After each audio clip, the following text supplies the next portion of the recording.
Hello friends, मैं सुबह स्वागत करता हूँ आपका अपने YouTube channel SP education club पर। दोस्तों, हम लोग पढ़ रहे हैं नंबर सिस्टम और ये चैप्टर वाइज जो मैथ का वीडियो आ रहा है उसमें आज नंबर सिस्टम का ये 7वां वीडियो है, यानी कि पार्ट 7 है। और इसमें आज हम लोग टाइप 7 पढ़ने जा रहे हैं। इसके पहले हमने 6 तरह के प्रश्नों को अलग अलग वीडियो में कवर किया हुआ है, तो अगर अभी तक आपने उन वीडियो को नहीं देखा है तो हमारे मैथ चैप्टर वाइज के प्लेलिस्ट में जा करके आप उन वीडियो को देख सकते हैं। तो चलिए आज का क्लास शुरू करते हैं। आज हम लोग पढ़ने जा रहे हैं टाइप 7।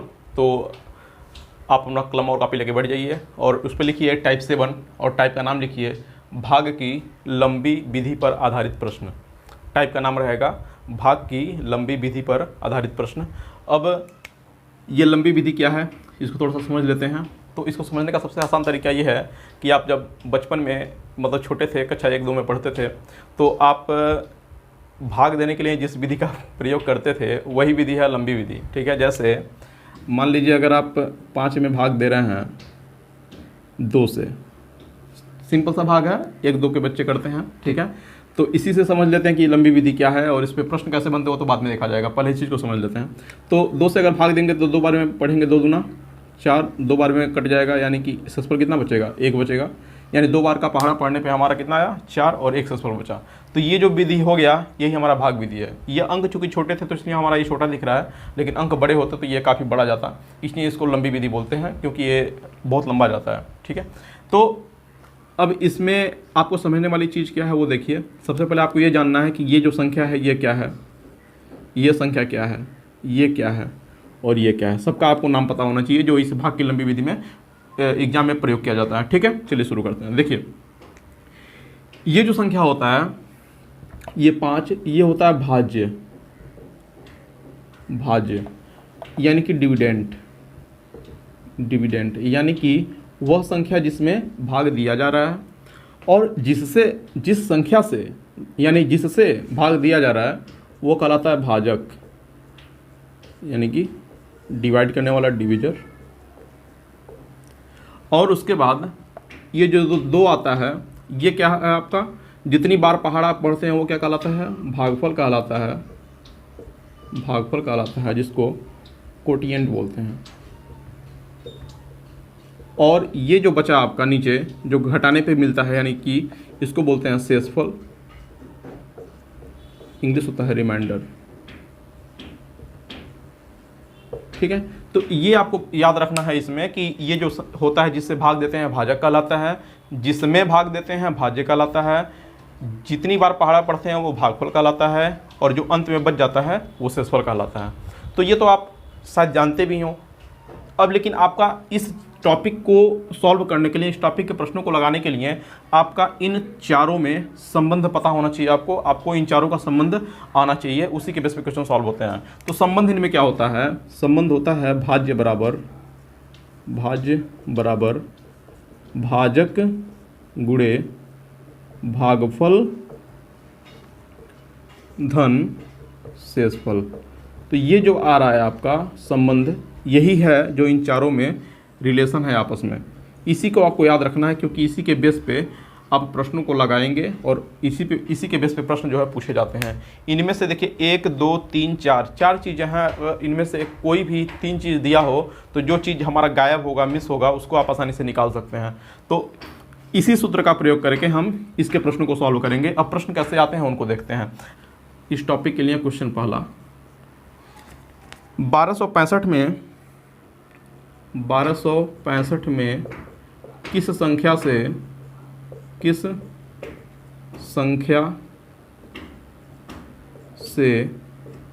भाग दें कि भागफल 84 तथा शेष 5 प्राप्त हो। ठीक है, तो अब देखिए कह रहा है कि 1265 में किस संख्या से भाग दें कि भागफल कितना हो, 84 प्राप्त हो। तो आप देख रहे हैं कि किस संख्या से भाग दें, तो जब संख्या से आ जाएगा यानी कि हमारा क्या पूछ रहा है। जैसे अब इसको आप अगर उस वाले फॉर्मूले में लिखना चाहें जो भी आप समझे हैं तो लिखेंगे। देखिए 1265 सॉल्व कर रहे हैं, इसको समझिए आराम से। ठीक है, 1265 को भाग देना है अब किस संख्या से, यानी कि संख्या हमको नहीं पता है, किसी संख्या से भाग देना है।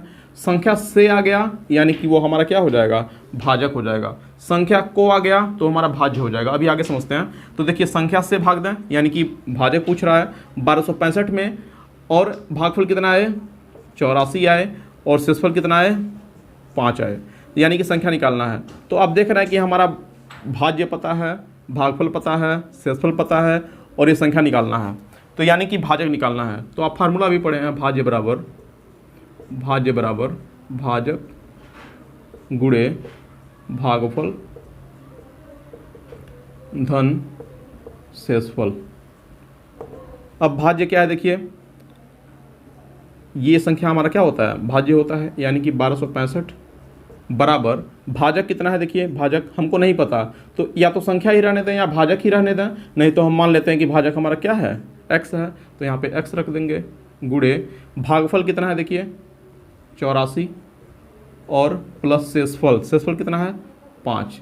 इसी को आपको सॉल्व कर दीजिए, आंसर आ जाएगा। तो देखिए क्या है, 1265 बराबर 84 और x का गुणा करेंगे आपस में क्या हो जाएगा, 84x और प्लस 5। अब 5 को इधर भेजिए तो क्या हो जाएगा, 1265, चूँकि उधर प्लस में है तो इधर क्या हो जाएगा, माइनस में, ऋण 5 बराबर 84x, यानी कि 1265 में से 5 घट जाएगा, कितना बचेगा 1260 बराबर कितना 84x। अब x की वैल्यू अगर निकालना हो तो क्या हो जाएगा 1260, और 84 इधर आएगा तो यानी कि भाग हो जाएगा, यानी कि 84, यानी कि x की वैल्यू कितनी आ गई 1260/84। अब इसको काट दीजिए, 21 चौके 84 और 21 छके 126, यानी ये 60 हो जाएगा। 4 से काट दीजिए 15 बार में, तो यानी x की वैल्यू कितनी आ गई 15, यानी कि वो संख्या क्या है 15 है। 15 ऐसी संख्या है जिससे अगर हम 1265 में भाग देंगे तो भागफल 84 आएगा और शेषफल कितना आएगा 5 आएगा। तो इस फार्मूले का प्रयोग करके इस तरह के प्रश्नों को काफ़ी आसानी से सॉल्व कर सकते हैं। अगर 3 चीज़ें दिया हुआ है चारों चीज़ों में से, तो हम आसानी से इस फार्मूले में रख देंगे और आंसर हमारा आ जाएगा। ठीक है, तो ये था बहुत ही सिंपल क्वेश्चन, इस टॉपिक का सबसे आसान क्वेश्चन कि अगर 3 चीज़ दिया हो और चौथा चीज़ निकालना हो तो आप कैसे निकालेंगे। 3 चीज़ों का मान रख देंगे, चौथा चीज़ को x मान लेंगे, आंसर आ जाएगा। ठीक है, तो ये था सिंपल सा क्वेश्चन। चलिए दूसरे क्वेश्चन पे चलते हैं। क्वेश्चन नंबर 2 है, क्वेश्चन नंबर 2 कह रहा है यदि किसी संख्या को 8 से भाग देने पर, यदि किसी संख्या को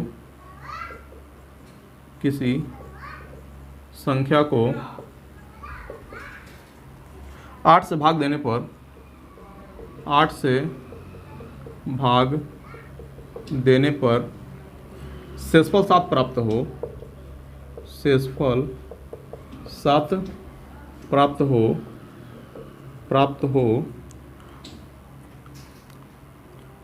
और भागफल 3 हो, तो संख्या बताइए। ये देखिए एकदम उसी तरह का क्वेश्चन है, बस प्रैक्टिस थोड़ा करा दे रहे हैं ताकि वो कॉन्सेप्ट क्लियर हो जाए, तब आगे हम बढ़ते हैं। ठीक है, देखिए कह रहा है कि किसी संख्या को 8 से भाग देने पर शेषफल 7 प्राप्त हो और भागफल 3 हो, तो संख्या बताइए। तो ये क्या कह रहा है, आपका भाज्य पूछ रहा है, यानी कि कह रहा है कि कोई संख्या है, संख्या हमको नहीं पता है, संख्या है, उसको क्या 8 से भाग देने पर शेषफल कितना, शेषफल नीचे आएगा कितना 7 और भागफल कितना 3। ये आपको देखिए ऐसे फॉर्मेट में दे रखा है। तो आप देख रहे हैं कि ये हमारा भाज्य पूछ रहा है, भाजक दिया है, भागफल दिया है, शेषफल दिया है। तो आप जानते हैं कि भाज्य बराबर क्या होता है, भाजक गुणे भागफल और धन शेषफल, अभी आप पढ़े हैं। ठीक है, तो भाज्य का मान देखिए, भाज्य यानी कि वही संख्या निकालना है, तो संख्या बराबर क्या हो जाएगा, संख्या बराबर भाजक यानी 8 गुणे भागफल 3 और शेषफल कितना 7, 8 त्रिकी 24 और धन 7 कितना हो जाएगा 31, यानी कि वो संख्या क्या होगा 31। यही हमारा क्या हो जाएगा, आंसर हो जाएगा। तो देखें आप कि अगर कोई भी 3 चीज़ दिया रहेगा, चौथा चीज़ निकालना होगा तो उसको x मान के या वही चीज़ रख के ही हम इस फार्मूले में रखेंगे, तुरंत आंसर आ जाएगा। तो ये था सिंपल क्वेश्चन इस टॉपिक के 2 क्वेश्चन हो गए। आप इससे आई थिंक कॉन्सेप्ट क्लियर हो गया होगा। ठीक है, तो चलिए अब अगला क्वेश्चन देखते हैं, जो थोड़ा सा लेवल हम अप करते हैं, किस तरह से प्रश्न पूछे जाते हैं। तो ये थे हमारे काफ़ी इजी क्वेश्चन जो सीधे इन फार्मूलों का प्रयोग करके लग रहे थे। अब थोड़ा सा कॉन्सेप्ट वाली चीज़ें हैं जिनको आप क्वेश्चन के थ्रू समझते जाएंगे। ठीक है, क्वेश्चन नंबर 3 लिखिए। क्वेश्चन नंबर 3, इस तरह के प्रश्न आते हैं एग्जाम में। 1708 में कौन छोटी से छोटी संख्या घटा दें, कौन छोटी से छोटी संख्या घटा दें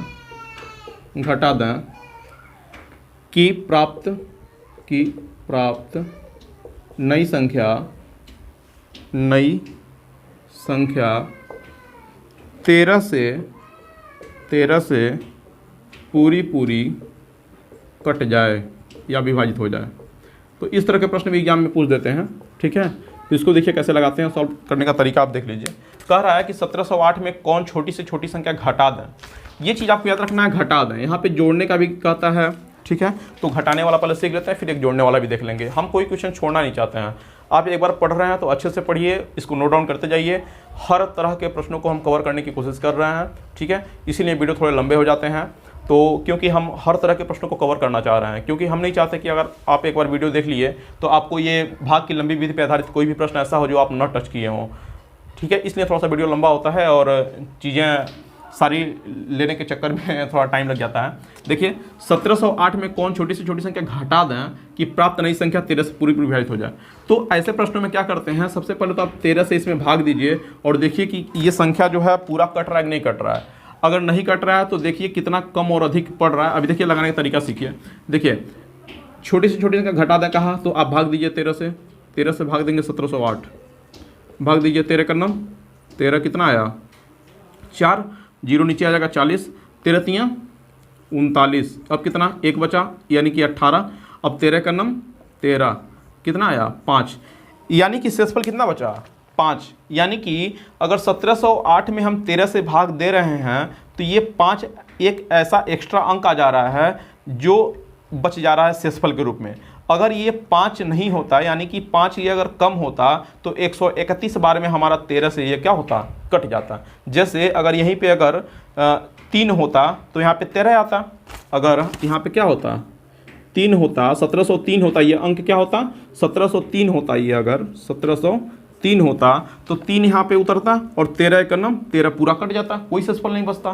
तो यानी कि ये संख्या जो है 1708, इसमें से कितना घटा दें, तो देखिए जो शेषफल आया है इतना ही अगर आप घटा देंगे, यानी देखिए 1708 में से क्या करेंगे आप 5 को घटा देंगे। यानी कि ऐसे प्रश्नों में क्या करना है, देखिए समझ लीजिए कि 1708 में कौन छोटी से छोटी संख्या घटा दें, ऐसे प्रश्न कहे तो जिससे विभाजित होने की बात कहे उस संख्या से आप इसमें भाग दे देंगे और जो शेषफल बचेगा उसी शेषफल को इसमें से घटाने पे वह संख्या प्राप्त होगी जो 13 से पूरी विभाजित होगी। यानी कि आप क्या घटा रहे हैं इसमें, देखिए क्या घटा रहे हैं 5 घटा रहे हैं, तो यानी कि कौन सी संख्या घटा दिया जाए पूछ रहा है, तो यानी आंसर हमारा क्या हो जाएगा 5। यानी 5 वह छोटी से छोटी संख्या है, अगर हम घटा दें इसमें तो जो संख्या मिलेगी यानी 1703 जो मिल रहा था वो क्या होगा पूरा का पूरा 13 से विभाजित हो जाएगा। तो ऐसे प्रश्नों में क्या होता है, जो शेषफल हमारा बचता है वही हमारा क्या हो जाता है आंसर हो जाता है, ठीक है। तो यानी कि 1708 में से कौन छोटी से छोटी संख्या घटा दें, यानी कि 5 घटा दें, तो क्या होगा, तो प्राप्त जो नई संख्या यानी 1703 ये होगी, प्राप्त नई संख्या होगी वह 13 से पूरा कट जाएगी, ठीक है। तो जो शेषफल बचता है उसी को हटा देते हैं। अगर घटाने की बात कहा तब, अब जोड़ने वाले केस में क्या करते हैं वो देखिए। अगला क्वेश्चन देखिए, उसमें जोड़ने वाली बात कह रहा है। जैसे मान लीजिए कह रहा है कि 1560 में, क्वेश्चन देखिए 1560 में कौन छोटी से छोटी संख्या जोड़ दें ताकि नई संख्या जोड़ दें, छोटी छोटी संख्या जोड़ दें। यहाँ क्या कह रहा है, अब जोड़ दें कि प्राप्त नई संख्या किससे 18 से पूरी विभाजित हो जाए या पूरी कट जाए, ठीक है। चलिए देखिए ऐसे प्रश्नों को कैसे करते हैं। देखिए आप जब यहाँ पे जोड़ देने की बात कर रहा है तो आप जैसे घटाने वाले प्रोसेस में कर रहे थे सेम काम वैसे ही करना है। कहाँ पे परिवर्तन करना है वो चीज़ देखिए। आप 18 से भाग देंगे 1560 में, तो 18 अट्ठे कितना होगा, 18 अट्ठे 144, ठीक है। 6 में से आ जाएगा बचेगा 2 और 5 में से बचेगा 1, 12 और 0 नीचे आएगा 120। अगर यहाँ घटाने की बात करता, घटा दे कहता, तो आप पढ़ते कितने बार में, 18 छक्के पढ़ते 108 आता, 108 और घटा कितना हो जाता 12। यानी कि 12 घटा दें अगर, तो वो संख्या यानी 12 वो छोटी छोटी संख्या होगी जो घटाने पे हमारा क्या होगा, ये पूरा पूरा क्या होगा 18 से विभाजित हो जाएगा। लेकिन चूंकि जोड़ने की बात कर रहा है तो जोड़ने वाले केस में क्या करते हैं, जितना ये संख्या दिया रहे उससे एक बार अधिक जाने का प्रयास करते हैं। जैसे 18 छके 108 हो रहा है, तो एक बार अधिक और जाएं, अगर 18 सते पढ़ें, अगर 18 सते तो कितना हो जाएगा 126 हो जाएगा। तो 126 हो जाएगा तो क्या हो जाएगा, अब ये इसमें से ये घटेगा यानी कितना आएगा 6। तो जब जोड़ने की बात कहें तो एक बार हम एडवांस चलते हैं, एडवांस इसको बोलते हैं। एक बार आप एडवांस चलेंगे, मतलब जितना हमारा भागफल जाना चाहिए था, जितना हम भाग देना चाहिए था हमको, उससे हम एक बढ़ा के देंगे, यानी कि 7 बार में देंगे। तो क्या आएगा 18 सते 126। अब 126 में से ये घटेगा यानी कि 6, यानी कि यही अगर जोड़ दें तो क्या होगा, ये पूरी की पूरी संख्या जो होगी 18 से पूरा पूरा कट जाएगी। ठीक है, तो आप सीधे सीधे समझ लीजिए कि अगर इस तरह का प्रश्न आएगा तो बस यहाँ पे जोड़ दें और घटा दें बदलेगा, और सारी चीज़ें एक जैसी रहेंगी। तो अगर घटा दें कहेगा तो आप नॉर्मल जो भाग देते हैं उसी तरह भाग देंगे, और जो शेषफल बचेगा वही छोटी से छोटी संख्या होगी जो हम घटाएंगे उसमें। लेकिन जब जोड़ने वाला केस आ जाएगा तो जोड़ने वाले केस में आप भाग देंगे और जो शेषफल बचेगा वो घटाने वाले केस में नॉर्मल रहेगा। लेकिन यहाँ पे क्या करेंगे, एक बार आप जो नॉर्मल भाग जा रहा था उससे एक बार आप आगे जाएंगे, एक बार एडवांस चले जाएंगे। जैसे यहाँ पे अगर नॉर्मल भाग आप दें तो 18 छके 108 ही होना चाहिए, लेकिन हम 18 सते 126 पे जा रहे हैं।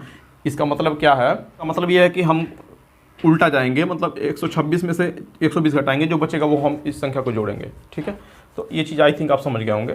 ठीक है, चलिए आगे देखते हैं। 5वां क्वेश्चन लिखिए। एक क्वेश्चन और देखते हैं, चौथा क्वेश्चन, नहीं ये चौथा था ना ये, क्योंकि हमने उसमें डाटा चेंज किया था। तो क्वेश्चन नंबर 5 देखिए क्वेश्चन नंबर 5 क्या कह रहा है। क्वेश्चन नंबर 5 कह रहा है कि किसी संख्या को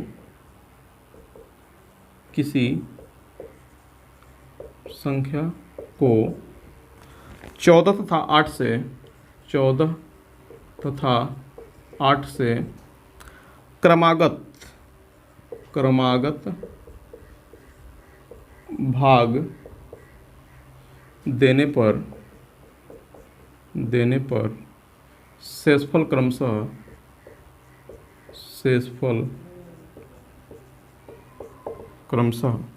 6 तथा 4 आता है, 6 तथा 4 आता है यदि अंतिम भागफल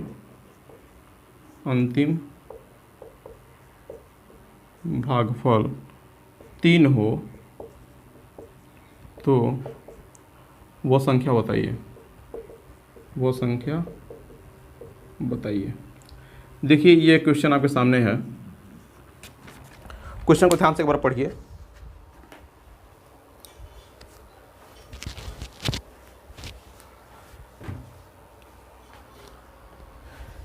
क्वेश्चन को ध्यान से पढ़िए, देखिए क्या कह रहा है। किसी संख्या को 14 तथा 8 से क्रमागत का मतलब होता है उत्तरोत्तर, कई जगह आप देखने को मिलेगा आपको, नहीं तो क्रमशः देखने को मिलेगा, तीनों वर्ड देखने को मिल सकते हैं। ठीक है, तो कह रहा है कि यदि किसी संख्या को 14 तथा 8 से क्रमागत भाग देने पर शेषफल क्रमशः 6 तथा 8 आता है, यदि अंतिम भागफल 3 हो तो वह संख्या बताइए।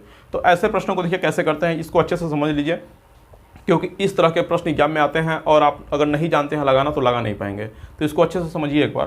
कह रहा है कि यदि किसी संख्या को 14 तथा 8 से क्रमागत भाग, अब क्रमागत भाग का मतलब क्या होता है यहाँ देखिए। कह रहा है कि संख्या को 14, पहले 14 से भाग दे रहा है ना, तो संख्या यानी कि मान लीजिए कोई संख्या है, इसको किससे भाग दे रहा है 14 से भाग दे रहा है, तो शेषफल कितना मिल रहा है 6 मिल रहा है, यानी कि शेषफल कितना आ रहा है 6 आ रहा है। तो हम क्या करते हैं, भागफल को मान लेते हैं, कोई संख्या मान लीजिए a मान लिए, हम मान लेते हैं कि कोई संख्या है उसमें 14 से a बार पहाड़ा पढ़ने पे हमारा शेषफल कितना आ रहा है 6 आ रहा है। तो ये चीज़ मान लिए हम, यहाँ पे a अपने पास से माने हैं। ठीक है, तो इस तरह के प्रश्न में क्या करते हैं, संख्या हो गया हमारा 14 से भाग दे रहे हैं a बार में, यानी 14 का पहाड़ा a बार पढ़ रहे हैं तो हमारा 6 शेषफल आ रहा है, ये हम मान लेते हैं। अब फिर कह रहा है कि 8 से 14 तथा 8 से क्रमागत यानी उत्तरोत्तर यानी क्रमशः, तो 8 से भाग देना है। अब जब उत्तरोत्तर की बात आती है तो इसका मतलब आप यहाँ समझ लीजिए अच्छे से कि उत्तरोत्तर या क्रमशः भाग देने का मतलब होता है कि जो भागफल हमारा पहले के टाइम में मिला है उसी भागफल में फिर से अगली संख्या से भाग देंगे तब वो क्रमशः भाग देना या उत्तरोत्तर भाग देना कहलाता है। तो अब देखिए, अगर a हमारा भागफल मिला है तो यानी कि 8 से हम फिर से a में अगर भाग देंगे तभी वो हमारा उत्तरोत्तर या क्रमशः भागफल हो पाएगा। यानी कि अगला जो 8 से भाग देना है वो किस में देंगे, इसी के भागफल में देंगे, यानी a में भाग देंगे, और तब हमारा शेषफल कितना बचना चाहिए, कह रहा है देखिए 4, यानी 4 शेषफल बचना चाहिए। ठीक है, अब यहाँ पे हम भागफल क्या मान लेते हैं, मान लीजिए b मान लिए अपने पास से कि 8 का पहाड़ा अगर b बार पढ़ेंगे तो हमारा 4 शेषफल बचेगा, ये हम मान लिए। तो लेकिन अब प्रश्न में आगे कह रहा है यदि अंतिम भागफल 3 हो। अब देखिए, पहला भागफल ये है, दूसरा भागफल ये है, यानी अंतिम भागफल कौन होगा, दूसरा वाला होगा। तो अंतिम भागफल 3 हो कह रखा है, यानी कि b का मान कितना दिया है, 3 दे दिया है। तो यहाँ से आप a का वैल्यू निकाल सकते हैं, चूंकि ये हमारा क्या है, भाज्य है। तो आप भाज्य बराबर जानते हैं, भाजक यानी कि 8 गुणे भागफल यानी कि 3 और धन शेषफल यानी कि 4। a का वैल्यू यहाँ से निकालिए, 8 3 24, 4 कितना आ जाएगा 28, यानी a का मान हमारा कितना आ गया, 28 आ गया इस वाले समीकरण से। भाज्य बराबर भाजक गुणे भागफल धन शेषफल से हमारा कितना आ गया, 28 आ गया। अब यहाँ पे हमको संख्या निकालना है तो आप बड़े आसानी से निकाल सकते हैं। संख्या बराबर क्या, भाज्य कितना है 14 गुणे भागफल कितना है 28 और धन शेषफल कितना है 6। ठीक है, तो देखिए आप इसको आप सॉल्व कर लेंगे। देखिए, आप इस चीज़ को समझिए पहले कि यदि किसी संख्या को 14 तथा 8 से क्रमागत की बात कर दिया तो क्रमागत का मतलब हो गया कि पहले किसी संख्या को 14 से भाग देंगे, फिर जो भागफल रहेगा इसको हम पहले भागफल को मान लेंगे a या b या x कुछ भी मान सकते हैं, फिर इस भागफल में अगली संख्या से भाग देंगे, तब जो हमारा a या b या x जो माने रहेंगे उसका वैल्यू निकलेगा, फिर उस वैल्यू को यहाँ पे पुट करेंगे, तब हम जाके संख्या का मान निकालेंगे। इसको सॉल्व कर लीजिए, 14 का पारा 8 और पढ़ेंगे कितना हो जाएगा, 14 8 112 को 2 हासिल 11 और 14 दूना 28 और 1 29 39, 392 प्लस 6 कितना हो जाएगा 398, यानी कि संख्या क्या हो जाएगी 398, ये हमारा आंसर हो जाएगा। तो उत्तरोत्तर वाले प्रश्नों में क्या करते हैं, इस चीज़ को आप आई थिंक समझ गए होंगे। एक बार और मैं बता देता हूँ क्या करते हैं। संख्या को पहले हम पहली संख्या से भाग देंगे जो पहला भाजक रहेगा, और हम भागफल को अपने पास से a b या x कुछ भी मान सकते हैं। फिर क्रमागत भागफल का मतलब होता है कि दूसरी संख्या से हम पहले वाले के भागफल में भाग करते हैं। ठीक है, तो ये पूरा प्रोसेस लगाने का काफ़ी इजी तरीके से आप आई थिंक लगा सकते हैं अगर इस चीज़ को समझ लेते हैं। तो फ्रेंड्स, ये था आज का हमारा टाइप 7 और भाग की लंबी विधि पर आधारित प्रश्न, जिसमें हमने 5 प्रश्नों को देखा, और इसमें कुछ और तरह के प्रश्न अभी बच जा रहे हैं जिनको हम अभी अगले वीडियो में कवर करेंगे। ये वीडियो काफ़ी लंबा हो जाएगा। ठीक है, तो आई थिंक आपको ये अच्छा लगा होगा, और आपको ये वीडियो कैसा लगता है आप उसको कमेंट सेक्शन में जरूर बताया कीजिए, और आप इसको नोट डाउन करते रहिए, सीखते रहिए, और अपने दोस्तों के पास इस वीडियो को जरूर शेयर कर दीजिए ताकि वो भी चैप्टर वाइज मैथ को सीख सकें। ठीक है, तो आई होप कि वीडियो आपको अच्छा लगा होगा। अगर अच्छा लगा तो वीडियो को लाइक कीजिएगा और चैनल को सब्सक्राइब करके बेल आइकन प्रेस कर लीजिएगा ताकि आपको आने वाली वीडियो को नोटिफिकेशन मिलते रहें। तो मिलते हैं अगले क्लास में फिर से इसी नंबर सिस्टम चैप्टर के साथ, इसी टाइप के कुछ और प्रश्न को देखेंगे और अगला टाइप भी हम पढ़ेंगे। ठीक है, तो बस ये नंबर सिस्टम 2 से 3 वीडियो और आएंगे, उसके बाद ये नंबर सिस्टम खत्म हो जाएगा, फिर हम अगले चैप्टर पे चलेंगे। ठीक है, आई होप आपको अच्छा लग रहा होगा, और मिलते हैं अगले वीडियो में। तब तक के लिए बाय बाय और thank you for watching the video. Bye.